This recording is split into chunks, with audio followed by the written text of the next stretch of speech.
Muy buenas noches, amigos que nos ven a través de la señal de Todos Menos Uno. Esto es Al César lo que es del César.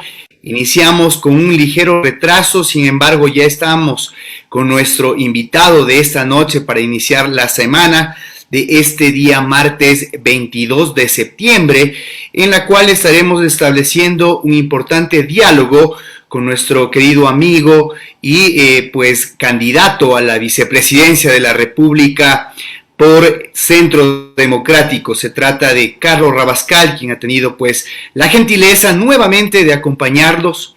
Le vamos a dar la cordial bienvenida en este momento. Recordemos que Carlos fue el primer invitado que tuve en este espacio y me da mucho gusto volverlo a tener. Eso dice mucho de la consecuencia y además del apoyo y la importancia que él da, a pesar de su apretada agenda, a este tipo de iniciativas comunicacionales que estamos estableciendo en favor de la ciudadanía. Carlos, muy buenas noches y bienvenido a mi programa nuevamente. César, querido, muy buenas noches, un fuerte abrazo y aquí, como siempre, atendiendo a esta generosidad tuya de invitarme. Muy bien, Carlos, estamos en un momento distinto al que nos encontramos cuando inauguramos este programa, ya prácticamente dentro del movimiento Centro Democrático y de la Unidad por la Esperanza, como se ha denominado a todos los movimientos y partidos políticos que están abanderando la ideología del progresismo, pues se ha definido que tu nombre sea pues promulgado para la vicepresidencia de la República, tras lo que todo el mundo conoce, que fue pues la eliminación prácticamente de la posibilidad de que Rafael Correa esté como binomio de Andrés Arauz, lo que implica un gran reto para ti como ser humano y también para el binomio de UNES, para poder traducir las grandes necesidades del pueblo ecuatoriano y poder sacar el país adelante. Quisiera comenzar con una reflexión tuya y cómo describirías esta decisión que se toma al interior del progresismo al permitir que una persona de tus características pueda asumir un papel tan importante dentro del futuro del país y de lo que se estará disputando en febrero del 2021. ¿Por qué seleccionar y dar la oportunidad a Carlos Rabascal en lugar de muchas personas que legítimamente pudieron haber ocupado ese sitio y que además habían militado dentro de la matriz de la Revolución Ciudadana? Pero ¿qué es lo que quiere decir UNES, Centro Democrático, con esta designación? ¿Cuál es el mensaje que se da al país a través de tu nominación? Muchas gracias, César. Y bueno, respondiendo a tu pregunta, primero un equilibrio regional, sierra-costa, luego de aquello, una combinación interesante entre juventud y experiencia. Años vividos, toda la vida dentro y en medio del sector productivo. Y entonces yo creo que se debió haber valorado adicionalmente de estas combinaciones de juventud y edad adulta, la gran capacidad que que tiene este binomio para poder llevar a cabo también una combinación interesante, una articulación entre la macroeconomía y la microeconomía. Porque no puede haber una macroeconomía sostenible si la microeconomía no empuja el crecimiento de la economía. Y yo creo que eso tiene que haber sido un elemento diferenciador entre los otros buenos candidatos o precandidatos que también aspiraban al tema de la vicepresidencia de la República. Ahora, como tú conoces, César, yo participé en las primarias para la presidencia dentro del Centro Democrático, yo pues no gané, y en todo caso, luego de eso, el buró político analizó varios nombres y me propusieron la vicepresidencia y hablé con Andrés Arauz largo tiempo, hemos tenido varias conversaciones a profundidad y hemos encontrado muchas coincidencias, yo te diría más que muchas coincidencias importantes. Y esas coincidencias tienen que ver primero con una visión de desarrollo de Andrés, que es una visión de desarrollo muy fresca y tiene un norte muy importante que coincide con lo que yo venía proponiendo. Entonces, hemos decidido, más allá de las resoluciones del buró, es la propuesta de Andrés, hemos decidido pues sumarnos a un equipo para poder sacar el país adelante.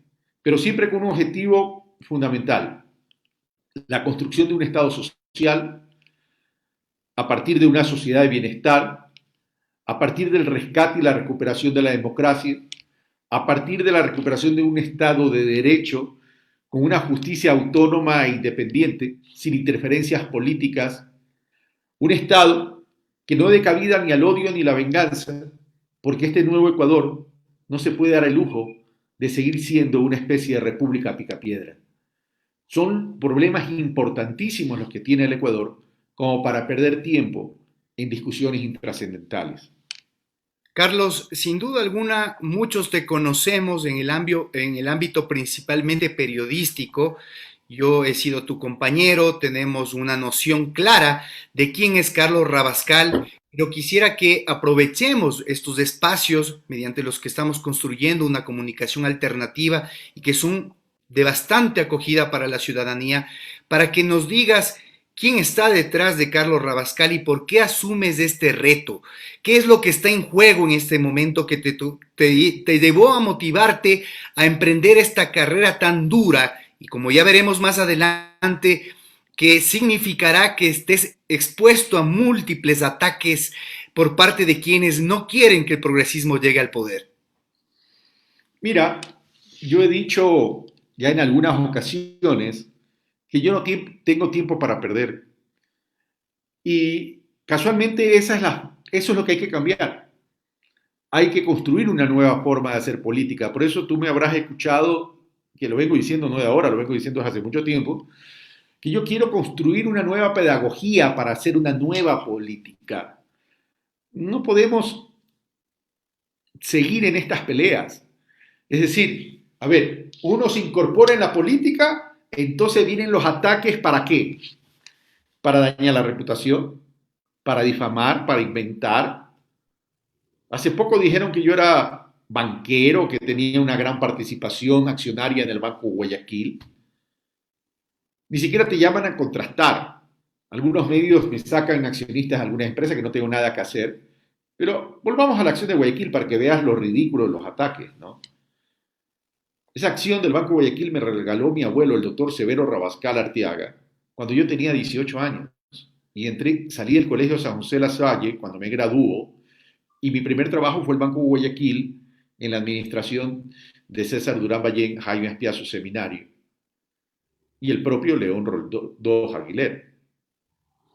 Entonces, cuando yo entré al Banco Guayaquil, mi abuelo, que me quería mucho como quiere a sus nietos, me dijo: mijo, para que usted se empodere en su primer trabajo, yo le voy a regalar una acción que él tenía y me la transfirió. ¿Sabes cuánto era la acción?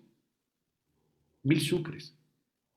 Esa misma acción, convertida a dólares, a un tipo de cambio de 25.000 sucres por dólares por el feriado bancario, representa 4 centavos de dólar. Y me ponen y publican como que yo fuera gran accionista del Banco Guayaquil. Hubiera servido de algo si no hubiéramos estado atravesados por el feriado bancario, tal vez servía un poquito más de esa acción. ¿Quién sabe? Pero el tema es que el feriado bancario me deterioró el patrimonio, pues entonces tendría que preguntarle a Guillermo Lazo. Y por otro lado, pues iré a la Junta General de Accionistas, ahora que me recordaron que yo era accionista con 4 centavos, a pedir que bajen las tasas de interés. Pero esos no son los temas importantes que merece tratar la sociedad ecuatoriana, la República del Ecuador. Pero hay que cambiar la forma de hacer política. Es decir, a ver, pero pensemos un momento. ¿Quién me puede atacar a mí? A ver, ¿quién está disputando los votos que Andrés Arauz y nosotros tenemos? ¿Quién puede disputar esos votos? Es evidente que el señor Guillermo Lasso y su binomio. Por tanto, los ataques vienen de acá.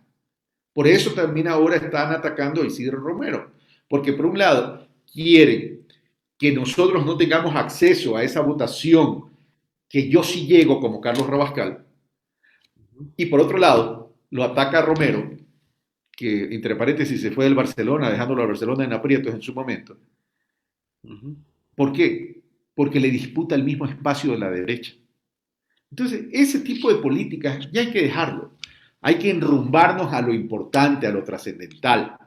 Los problemas en el Ecuador son tremendamente serios y con esa seriedad tienen que ser tratados. Ahora, Carlos, en este momento tenemos que hablar de un tema que me parece fundamental antes de comenzar a hablar del plan de gobierno, que es si realmente ustedes podrán ser calificados como binomio. El tema ha sido muy debatido, pero quisiera brindarles a la ciudadanía un suceso que se produjo hace pocas horas, que fue la suscripción de 20 expresidentes y cancilleres de Latinoamérica quienes han manifestado su preocupación por lo que está sucediendo en la democracia ecuatoriana y específicamente por la posibilidad de que el Consejo Nacional Electoral, valiéndose de interpretaciones al Código de la Democracia, no permita la inscripción del binomio Arauz-Rabascal. Carlos, para que la gente tenga claridad, ¿por qué es legítimo y legal brindarles la posibilidad de que ustedes en cancha participen y representen a toda una tendencia ideológica que viene a ser quizás la única distinta a la corriente que se está presentando en la papeleta hasta el momento? La respuesta es concreta, porque el Código de la Democracia así lo establece. Mira, y vamos y nos remitimos a la norma, porque en derecho público se hace lo que expresamente dice, no lo que se interpreta. ¿Sí? Por eso es que hay abogados que defienden nuestra inscripción, porque la defienden con argumentos jurídicos. ¿Qué dice el Código de la Democracia en el artículo 104 y en el artículo 345? Se establece las causales de inhabilidad, por un lado, y por otro lado, ¿qué dice el 345?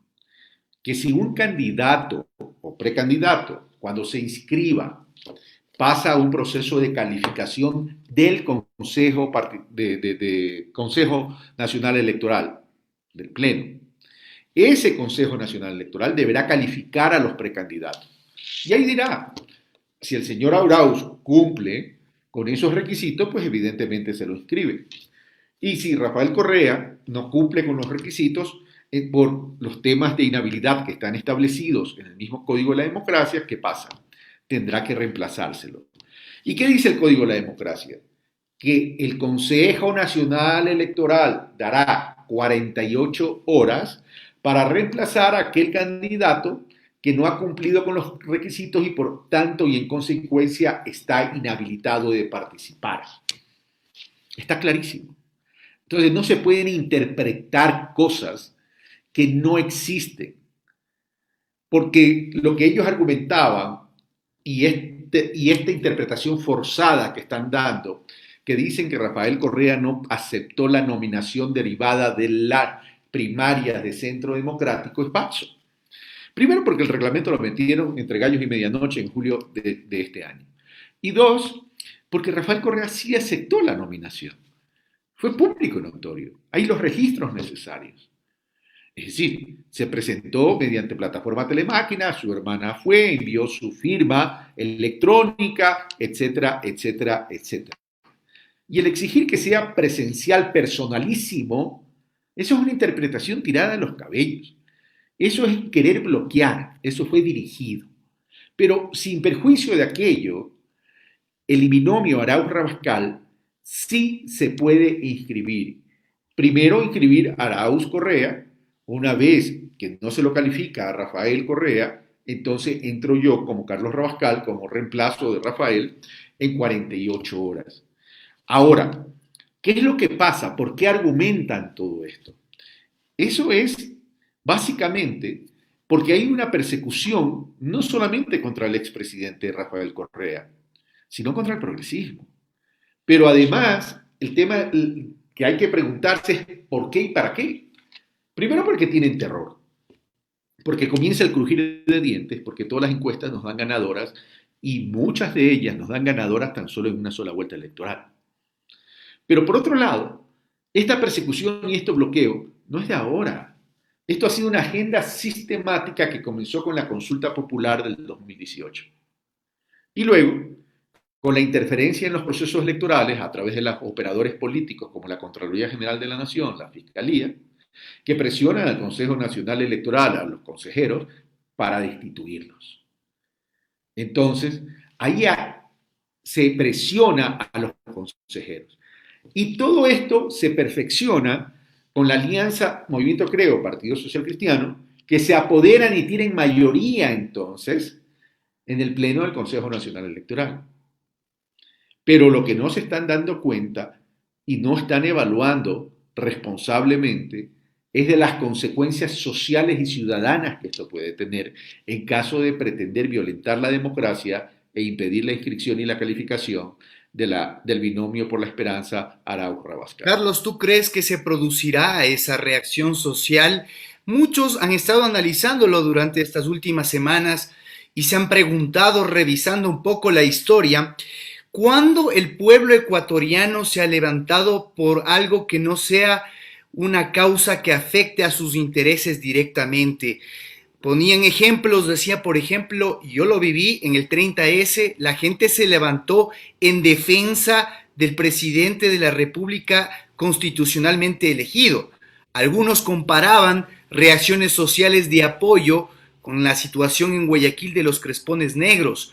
Pero acá muchos están subestimando, incluyendo, me parece, quienes representan al Consejo Nacional Electoral, que el pueblo sea capaz en estas circunstancias de levantarse y exigir lo que está consagrado en la Constitución, el derecho a la participación y el derecho a elegir y a ser elegidos. ¿Tú piensas que están dadas las condiciones? Y no esperemos que esto sea una condición poco probable, porque si fueron capaces en un récord prácticamente histórico, judicialmente, de llegar hasta la etapa de casación en el caso de sobornos, acá se puede dar exactamente lo mismo. Pueden ser capaces de aplastar no solo el código de la democracia, sino la Constitución para proscribir al progresismo. ¿Cuáles creen que son las condiciones para que se levante el pueblo ecuatoriano y haga defender esto que es prácticamente un derecho? Porque se está respetando no solamente a la democracia, se está respetando los derechos que tienen los ciudadanos y ciudadanas a elegir y ser elegidos. Pero por otro lado se está respetando la inteligencia de las ecuatorianas y ecuatorianos. Ellos dicen no se levantaron cuando sucedió esto, etcétera, etcétera. Pero yo les quiero recordar a la ciudadanía es que febrero del 2021 no es cualquier proceso electoral. Lo que está en juego para el Ecuador, y cuando digo está en juego para el Ecuador, hablo de las familias ecuatorianas, es, si quieren, la continuidad de un modelo neoliberal que permitió a través de una ley mal llamada humanitaria el despido masivo y la precarización y la afectación al trabajo, además reduciéndole en los ingresos hasta el 50% por 2 años. ¿Eso qué significa? Significa que el pueblo ecuatoriano, hombres, mujeres y familias ecuatorianas en su conjunto, han sufrido en carne propia la aplicación de un modelo neoliberal. Porque esa ley mal llamada humanitaria, quiero recordarles, que fue aprobada con los votos del movimiento Creo. Ergo, ¿Quién representa el movimiento Creo? Guillermo Lasso. ¿Quién cogobernó con Lenin Moreno en todos estos procesos de aprobación de estas leyes? Y a tal punto que el propio Lasso en algún momento dijo que se sentía orgulloso porque estaban aplicando su programa de gobierno. Por tanto, es un cogobierno. Entonces, el pueblo estaba advertido de que en caso que no venga rostros nuevos de la política como Andrés Arauz y Carlos Rabascal, con una visión mucho más clara de desarrollo para construir un estado social a partir de una sociedad de bienestar, con una economía social solidaria, entonces va a pensar que sus vidas van a seguir afectándose. Porque nosotros representamos otro modelo. Representamos las políticas de generar igualdad de oportunidades para todas y todos. Porque estamos enfocando nuestras políticas, nuestra visión de desarrollo para resolver problemas estructurales del país o problemas que se han agravado con este cogobierno de Moreno y Lasso. Como por ejemplo, César, el 58% de los habitantes de la población del Ecuador viven entre la vulnerabilidad y la informalidad. Yo me pregunto y quiero preguntarles, porque en las entrevistas uno tiene que aprovechar para convocar e invitar a la reflexión social y conciencia ciudadana. Yo les pregunto, ¿las políticas que se están aplicando y que van a continuar están orientadas a resolver este problema del 58% de la población que vive entre la informalidad y la vulnerabilidad? Yo creería que no. Entonces las personas, nuestras hermanas y hermanos ecuatorianos, están reflexionando sobre esto, porque ya quieren un verdadero cambio, pero un cambio no cualquiera, no se trata de cambiar personas, requieren un cambio porque requieren la transformación de la patria ecuatoriana para hacer del Ecuador un país factible, viable, sostenible, solidario. Carlos, voy a preguntarte al respecto del contenido para solucionar justamente la descripción que tú has hecho de los grandes problemas del país, pero quisiera ya comenzar para poder identificar qué es lo que les diferencia a ustedes como binomio y como equipo de trabajo de las otras propuestas. Parece que la gente está clara en cuáles son las diferencias entre el progresismo y el neoliberalismo, al menos en la representación no básica de los conceptos, pero sí en la práctica, qué persiguen los unos, qué persiguen los otros. Pero escuchaba análisis, por ejemplo, como el de Santiago Basabe, nos decía, en la cuestión de los valores, parece que el binomio Arauz-Rabascal no se diferencia mucho de lo que plantea Lasso con su binomio. Y se refería a que su binomio es un binomio conservador, un binomio que no está abierto a las diversidades, que no está abierto a la posibilidad de los debates de las minorías sociales, el tema de la sexualidad, el tema del aborto. Y me parecería importante aprovechar este espacio para identificar a estas diferencias, porque yo creo que sí existen y que son no solamente de forma, sino de fondo, porque el progresismo abandera una posibilidad y una paleta de ideas de avanzada que no las tiene el neoliberalismo. Quisiera que te refirieras al respecto de en valores. ¿Cuáles son las grandes diferencias de estas dos tendencias? Comencemos por el principio. El progresismo gobernó 10 años. Y yo recuerdo funcionarios públicos del gobierno del progresismo entre el 2007 y 2017, que hubo asambleístas, miembros de los colectivos y de los grupos LGTBI. Hubieron funcionarios, miembros de aquellos grupos, que abiertamente decían y expresaban sus preferencias sexuales. Por tanto, ese progresismo fue inclusivo. Fue inclusivo. Como representante de UNES, dentro de la organización, se encuentra Dayan Rodríguez, quien estuvo presente, por cierto, cuando se anunció mi nombre como binomio. Por tanto, nosotros somos inclusivos. Y en ese sentido, hay una gran diferencia con el binomio Lazo-Borrero. Ahora, la gente con respecto a las necesidades que tiene y lo que espera del próximo gobierno, tiene como prioridades dos temas y lo había consultado con Santiago Pérez cuando tuvo la oportunidad de entrevistarse conmigo. Y él nos señalaba que el tema que más le preocupa a la gente es miedo a la muerte por el COVID-19. Y el segundo, trabajo. Quiere comer la gente.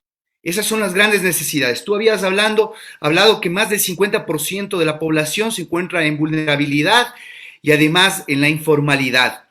Y ustedes han propuesto ideas claras para poder comenzar a enrumbar al país hacia satisfacer y atender las grandes necesidades del país. Una de ellas, y la que había mencionado Andrés, era poner dinero en los bolsillos de los ecuatorianos. ¿Cómo hacerlo, Carlos? ¿Qué es lo que hay que hacer para poder dinamizar la economía y elevar el consumo, que son los índices que van a marcar precisamente la dinamización de la economía? A ver, yo les recuerdo que yo venía proponiendo en momentos de la pandemia, en los momentos duros de la pandemia, es suspender el pago de la deuda externa. Me refería al tema de los bonos, por cierto. Y de toda la deuda externa, porque hay deuda que no es bono, sino deuda con países, ¿verdad? ¿Por qué? Porque casualmente en momentos críticos como lo estaba viviendo el Ecuador y el mundo, había que priorizar ¿qué? Había que priorizar la vida, la salud, la educación, la producción y el empleo. Como lo hicieron todos los países del mundo. Los estados intervinieron. El propio Banco Mundial, los propios organismos multilaterales decían no es el momento del pago de la deuda. Hay que atender la vida y hay que atender la salud, hay que atender la producción, hay que atender el empleo, porque hay que mirarse casa adentro, decían ellos. Y coincidían conmigo. Pero ¿qué hizo este gobierno? Este gobierno tomó los recursos para proteger la vida, la salud, la educación, la producción y el empleo y prefirió pagar bonos soberanos que vencían recién en el año 2022 y en el año 2023. Entonces queda claro que la prioridad para ellos no era la vida ni la salud de la gente, peor la producción y el empleo, sino que la prioridad de ellos es mantener contentos a los tenedores de la deuda externa en términos de los bonos soberanos. ¿Por qué? Cuando la gente se te estaba muriendo. ¿Por qué? Cuando la gente se estaba contagiando. ¿Por qué? Cuando la economía del país se venía abajo en caída libre y la gente perdiendo el empleo y los empleos en medio de la crisis. ¿Por qué? ¿Por qué y para qué? El por qué, porque tienen intereses. Y el para qué, para beneficiar a los tenedores, porque ese pago que permitió que el precio del mercado de esa deuda suba. Entonces, seguramente, en estos 3 años y un poco más de este gobierno, alguien se hizo muy, muy rico, porque compró a la baja y vendió a la alza. Los Y eso hay que especuladores. investigar y eso hay que auditar para ver cuál ha sido el comportamiento. Y ojo que no lo digo yo solo, lo dice el economista Marco Flores, que está más relacionado con los socialcristianos. Y lo han dicho otros economistas y otros analistas, no solamente ecuatorianos, sino también internacionales.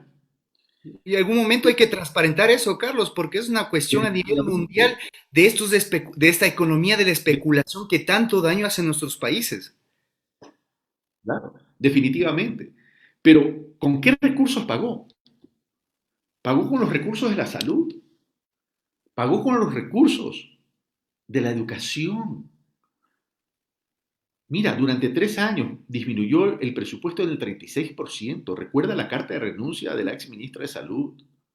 No solamente porque había interferencia de actores del gobierno que no sabían nada de salud y de la pandemia, sino que adicionalmente dijo porque no le habían transferido los recursos para atender la crisis. Se redujo el presupuesto de la educación.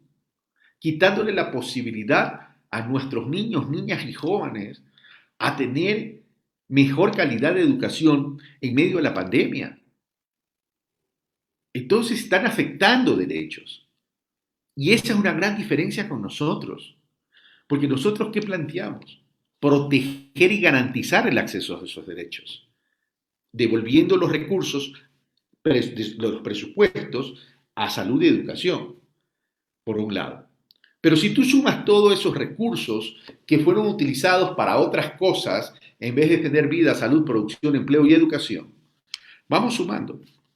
Ahora, Carlos, tú debes tener el dato de cuánto dinero se ha escapado del país pues, en divisas que están afectando realmente a la dolarización.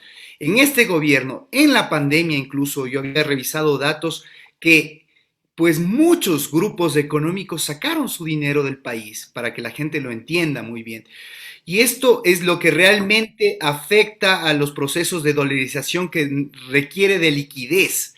Y una de las propuestas que hacía Andrés Arauz justamente es retornar esos capitales que han fugado del país al Ecuador, para que no caigamos en conceptos demagógicos.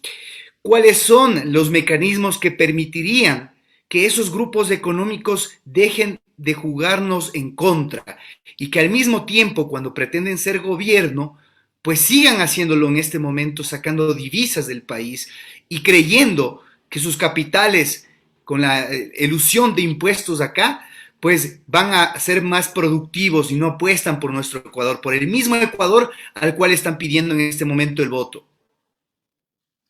A ver, no lo digo yo por si acaso.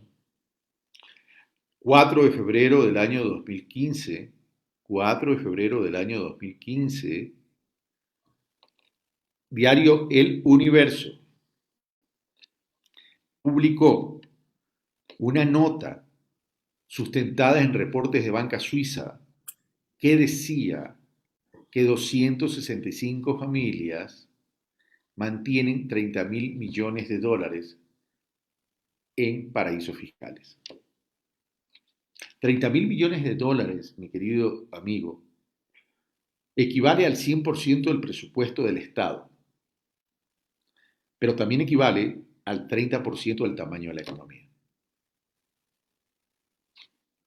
Esos son los dineros que le hace falta al Ecuador, que si lo hubiéramos tenido, hubiéramos podido tener mejor capacidad de reacción ante la crisis y salir aceleradamente de la crisis.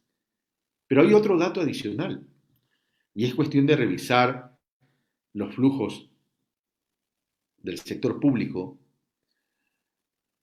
y entre enero y abril de este año salieron capitales, no responde a dinero de transacción de comercio exterior, capitales, por 1.700 millones de dólares en medio de la crisis. Entonces yo pregunto, ¿el Ecuador tiene problema de generación de recursos? Entonces la respuesta es no. Porque no se puede ir lo que no se genera, pues. Se generaron esos recursos en el Ecuador. Entonces, ¿qué es lo que hay que hacer? Tienes que trabajar en dos frentes para poner los dineros en la economía real. Porque poner el dinero en la economía real es poner el dinero en los bolsillos de los trabajadores. Porque a mayor producción hay mayor trabajo. Entonces, si hay producción, hay dinero para contratar trabajadores y a los trabajadores se les paga. ¿Qué pasó? Ahora sí. Carlos, en la cuestión de la gobernabilidad, vamos a ver que tenemos un país evidentemente polarizado, que está confundido y que tiene las preocupaciones básicas del ser humano y que se va a enfrentar en un momento dado, si ustedes llegan a conseguir el sillón de Carondelet y a gobernar, pues con un país que va a tener importantes retos, pero a nivel político ustedes grandes desafíos, porque la asamblea también hay que ganarla para poder hacer muchas de las medidas que ustedes han venido comentando, como por ejemplo la derogación de la mal llamada ley humanitaria y poder establecer los mecanismos para que estos capitales retornen. Requerimos de un país que les deje gobernar. Y actualmente hemos podido ver que la persecución política, que la persecución y todo el aparato del Estado ha estado a disposición de la persecución a una sola ideología, Contraloría General del Estado, Fiscalía General, Superintendencia de Bancos, Consejo Nacional Electoral, todos volcados con un propósito que evidencia y describe el país que estamos viviendo. Así que seguramente ustedes, si es que no logran una gran mayoría en la Asamblea, van a tener que sortear esa circunstancia. ¿Qué medidas adoptar en la estrategia política para poder viabilizar la claridad del plan que ustedes tienen y poder ejecutarlo en favor de todos los ecuatorianos? A ver, la ciudadanía tiene que tener claro algo, que para poder crear, primero para poder derogar aquella ley que tú mencionas mal llamada humanitaria, y para poder crear un marco jurídico que facilite la producción y el empleo para sacar al país de la crisis, se requiere de aprobar leyes también. Y si no tenemos mayoría en la Asamblea, no lo vamos a poder hacer. Por tanto, no se puede descartar la posibilidad de una constituyente que es un instrumento democrático.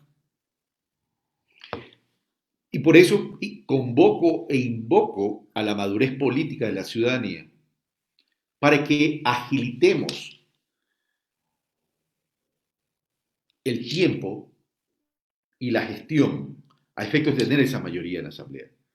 Porque si no tenemos la mayoría en la Asamblea y tuviésemos que ir, en caso que tuviésemos que ir a una constituyente, el tiempo transcurre. Porque la constituyente no la creas de la noche a la mañana. Y la gente necesita caminar rápido para ¿Correcto? recuperar. Es decir, si no nos dan mayoría en la Asamblea, son ustedes mismos los que se están perjudicando. Porque tendríamos que utilizar otras herramientas democráticas que nos toman más tiempo. Entonces, cuidado, y este mensaje va directamente a los ciudadanos progresistas, cuidado, nos ponemos una camisa de fuerza y complicamos la gobernabilidad. Ahora, Carlos, en esta parte final de la entrevista quisiera dedicarla a algo que no es menos importante en un momento electoral como el que estamos viviendo. Evidentemente tienen la cancha inclinada, tienen el aparataje mediático, está alrededor de mantener la hegemonía y lo que han logrado avanzar en estos 3 años para recuperar sus situaciones de poder. Y también, por otro lado, tienen la circunstancia de que si es que no hay una montaña de votos para poder demostrar que hay legitimidad en el progresismo y que el pueblo se está orientando hacia esa vertiente, es el cambio que es lo que necesita la gente, pues obviamente pueden entrar en un escenario como en una segunda vuelta que seguramente pondrá condiciones muy difíciles para el reto que ustedes están planteándose por todo lo que yo he descrito. Andrés Arauz había hecho un comunicado a inicios de esta semana, me parece, en donde señalaba y convocaba a los medios de comunicación para que haya igualdad de espacios y que se les brinde la posibilidad de también exponer sus ideas como lo están haciendo otras postulaciones. En este entramaje mediático que se ha dedicado desde ya a investigar tu vida personal, tu acción, tus 4 centavos, ¿cuál es la realidad que están viviendo ustedes para que la gente sepa lo que está en juego? Porque aquí la ciudadanía sería capaz de generar ese contrapeso que se necesita frente a todo este aparataje, a la FER y todo lo que esto ha implicado para todo lo que ha sido el progresismo y que actualmente pues está poniendo una carga tan pesada sobre ustedes que requiere del apoyo popular. Bueno, primero, conectarnos con la gente, conectarnos con la ciudadanía. Y eso es importante, porque la única manera de alcanzar una madurez política es construir ciudadanos críticos, pero comprometidos. Y en eso estamos. Pero por otro lado, Andrés Arauz ha actuado con sabiduría, con inteligencia y con responsabilidad. Ha dado pasos importantes en esta precampaña, llamémoslo así. Uno, ha alertado al mundo sobre los riesgos que está teniendo la democracia ecuatoriana. Dos, ha invitado a los candidatos que vamos a participar en las próximas elecciones a hacer una campaña de propuestas, una campaña de ideas, una campaña en paz. Esta invitación, Andrés la hizo ya, si no me equivoco, poco, hace 2 o 3 días, si que no es más, ninguno ha respondido. Ninguno ha respondido. Porque no les interesa. Porque el insulto en determinado movimiento político no va a venir de la boca de los candidatos Lasso y Borrero. Viene por la estructura de estas consultorías políticas internacionales que han contratado para estos temas. Entonces no les interesa responder a eso. Y por otro lado, ha invitado a los medios de comunicación que actúen en democracia, que actúen en justicia, que actúen con equidad para permitir a los distintos candidatos igualdad de oportunidades. Pero es que no se trata que nos den espacio cualquiera, no se trata de una entrevista que no te dejen hablar, se trata de un espacio para que todos los binomios podamos exponer cuáles son nuestros planes de desarrollo y de gobierno para sacar al país de la crisis. Pero daría la impresión que el marketing político ha secuestrado a la derecha ecuatoriana neoliberal, que los binomios no les interesa el debate serio, porque no pueden argumentar ideas y propuestas, y los medios, algunos medios de comunicación, sobre todo estos grandes que tienen mucha cobertura, no tanto por su sintonía, sino por su infraestructura, no les interesa poner en riesgo la continuidad de un gobierno y de unas políticas neoliberales con las que ellos comulgan y con las que ellos prefieren que esté en la República del Ecuador. Porque no les interesa el país, no les interesa a la gente, les interesa simplemente una economía tipo caja registradora, que mientras más suene, más concentro, mientras más suene, más concentra, mientras más suene, más tiene. Y por tanto, esa es la política que hay que cambiar en democracia. Muy bien, Carlos. Vamos a cerrar esta entrevista, pero quisiera que utilices esa energía que tú siempre tienes cuando te hemos visto pues en tus entrevistas y la que transmites a través de la gente como ser humano para mandarle un mensaje al país. ¿Por qué apostar por esta idea? ¿Por qué Arauz y Rabascal, y no solo esas dos personas, sino todo lo que está alrededor de esa representación? Porque eso es lo que son ustedes, dos seres humanos que están ejecutando los ideales, los sueños y la salida a las necesidades de millones de ecuatorianos. Porque Arauz es un hombre fresco, es un joven. Hoy el mundo está tomado por los jóvenes.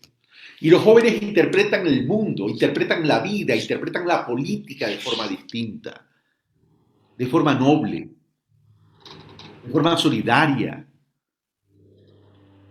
Los jóvenes de hoy, que se han adueñado del mundo y que son la mayoría en la República del Ecuador, no quieren tan solo un cambio per se.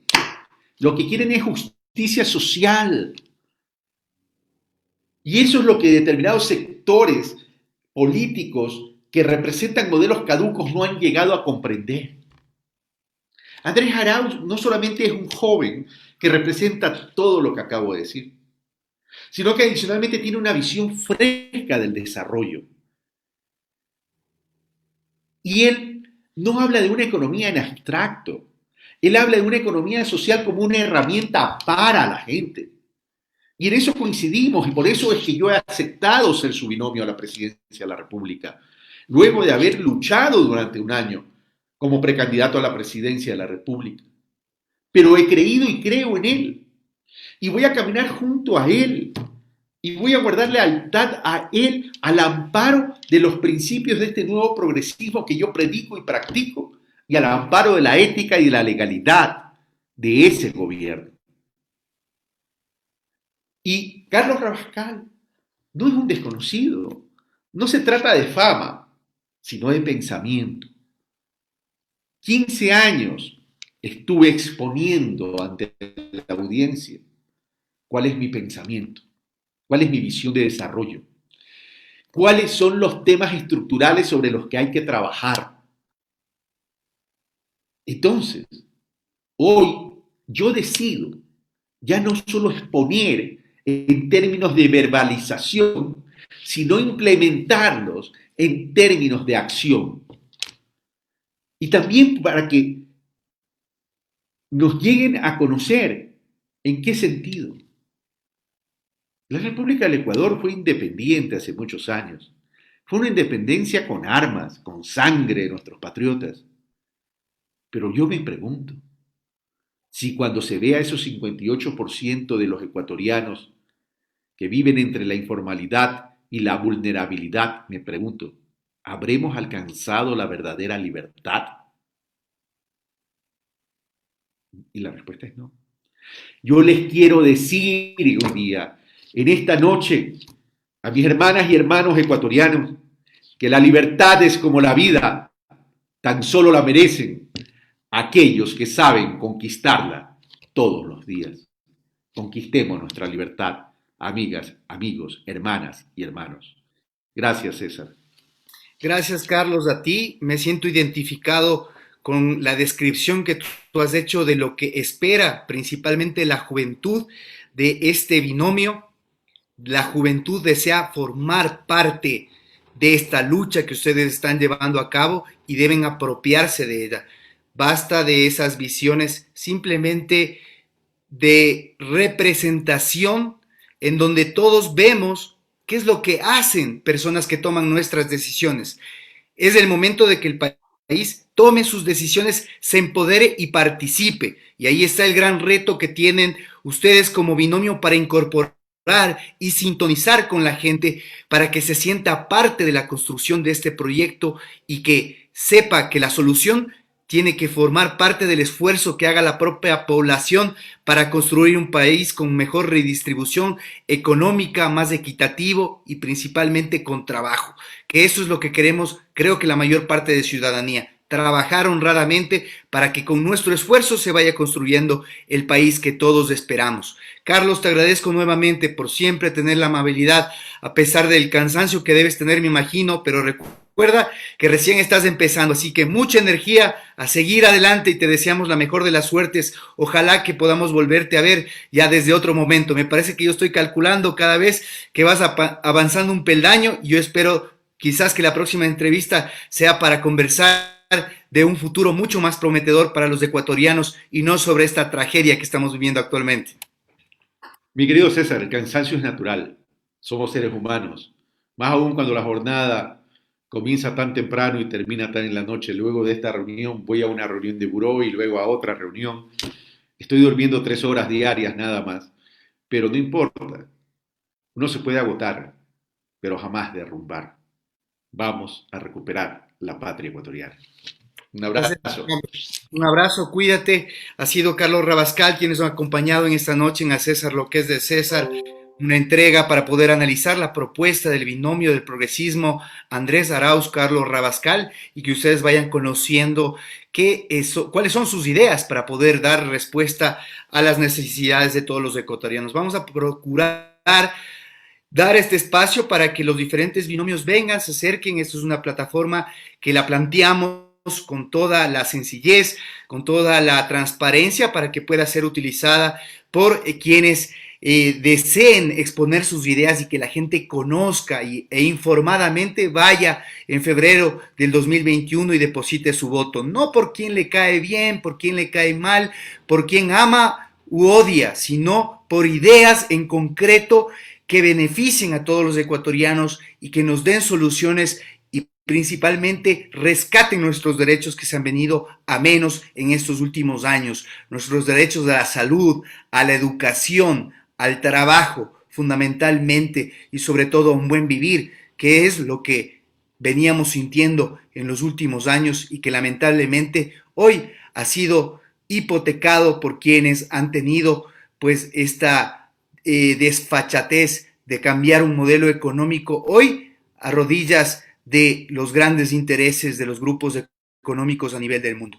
Así que con esto concluimos a César lo que es de César. Esperamos que pues nos sigan sintonizando. Les agradecemos de antemano por habernos acompañado con una gran acogida en esta noche.